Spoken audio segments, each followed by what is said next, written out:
All right, so here we are on the bench, taking a gander at the 1963 Pro Street Corvette that has been a thorn in my side for months. As many of you may know, that have followed me along in different avenues of social media, that this has been something I've been struggling with. So I'm going to try to drive forward. I got some awesome tips, from some very good and very knowledgeable veteran model builders here on the YouTube community, which I'm very thankful for. It's given me a little bit of drive to kind of get this thing done. So anyways, I got that resin cast body that I've done all kinds of work to. The next step would be to have to grind down the inside of the rear fender walls to fit these tires up in there. Really don't want to do that, but I really like those tires. I got the chassis that came with the kit together as best as I can with the rear differential. That's all set. But I know the wheelbase is wrong due to some tips that I've gotten from other builders. I know this wheelbase is wrong. I need to extend this thing out.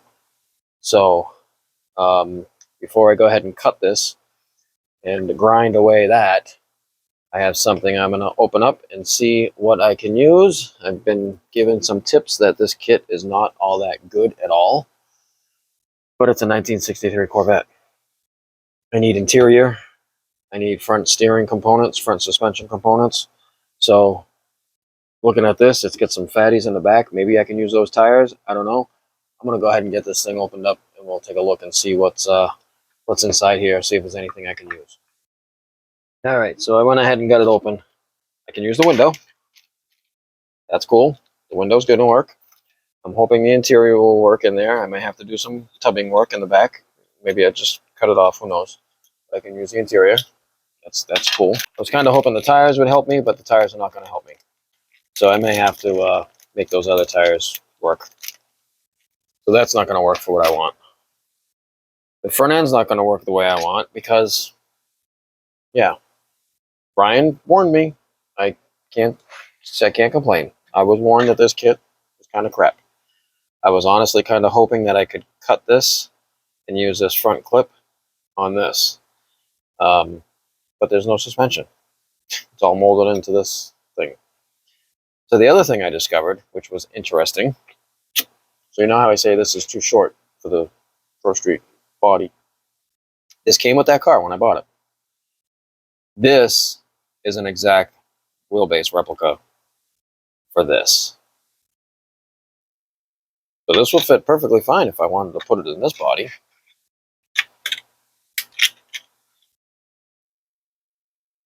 But not the body it came with. The wheelbase would be perfect. But it's not going to be right for what I need it for, and what it was supposed to be for.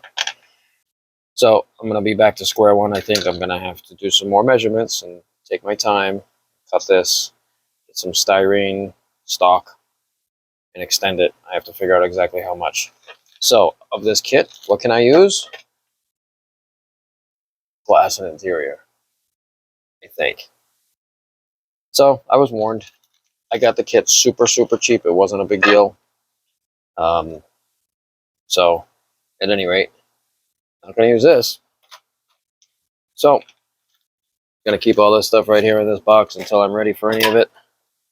And we'll go from there. So hang in there with me. I'll bring you along when I decide what to do next. Alright, so sorry I don't have my microphone. I just made some quick measurements and I wanted to share it with you guys. So I measured out the body that I have is 4.16 inches long. The wheelbase is 4.16. The chassis wheelbase is 3.90. So it looks like that gives me a difference of about just a smidgen over a quarter of an inch. So I now have to study this and figure out how I'm going to make that longer by a quarter of an inch. Stay tuned. Alright, so I got the front end cut off. I got my styrene pieces cut. I'm using a piece of I-beam. And I'm going to fill it in with some of this flat stock. And then I'll go over the whole thing with flat stock. Over here in the vise, I don't know if this is going to work or not, but there's a view of it right there. It's not focusing. but I'm gonna try and there we go. We're gonna see how this works. I'm gonna let that sit for a second, then I'll do the other side.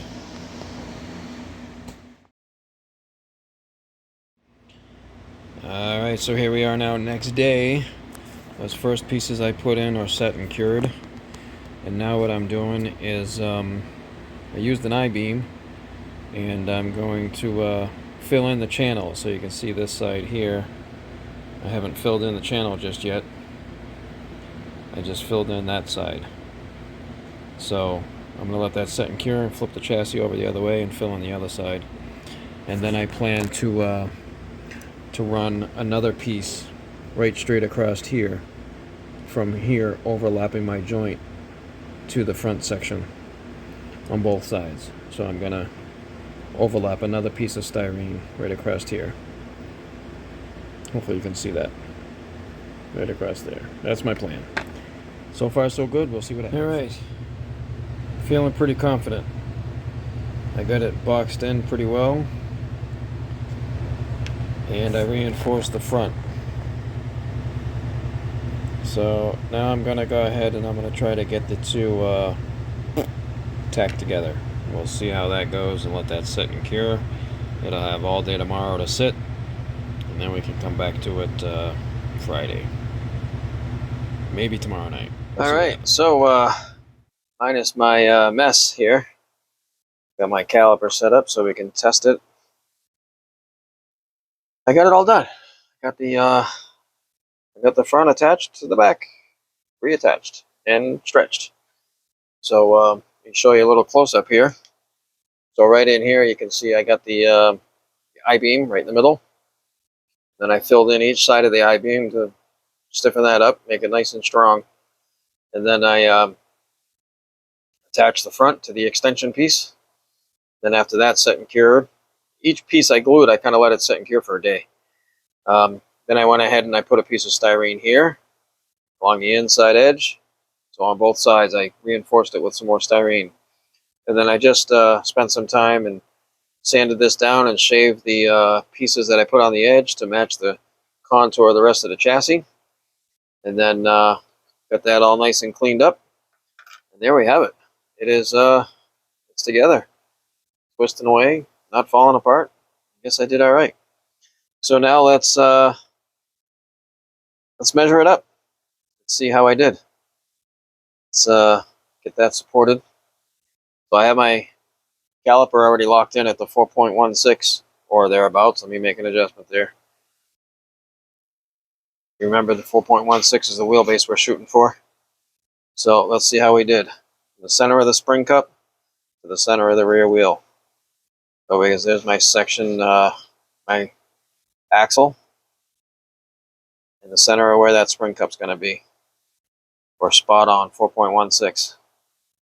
Fantastic. You can check this side to verify. It's not going to be as easy, but there it is. Center of the axle, center of the spring cup. At least that tells me I got it on straight. It's not going to dog track down the track. So that's it. There's that. So I still got quite a bit of work to do, obviously. I got to get find some front end components. I need upper and lowers, control arms and springs and tie rods and all that fun stuff. That'll be my next venture, is I got to try to find the front end for this thing. So next step is going to be get this in primer. So get it all in primer so we can't see these extensions as much. All right. And, so here we are again. We'll go from there. I'm going to call the chassis complete. Just come out from drying. I have it all primered in white now. And I'm pretty pleased with the way that the extension came out. Aside from a few small specks and pieces of it, you can't even tell that I did the extension work. So it came out really good. So now, like I've said, I got to focus on the rear wheel placement and front suspension. So now we should be able to tuck this guy up inside of there, and we should be looking pretty good. Boom, boom-bitty boom boom. I'm pleased with that. I'll get that front end set, I got to work with the inside of the fender walls here next. So that's all I got for this segment of this 63 Corvette project. And, well, we'll see what brings us up next week or so for the rest of the components. Thanks for hanging out here with me for another episode of Mike's Mods and Customs. Please leave a message down below, hit that thumbs up, and we'll catch you guys on the next one.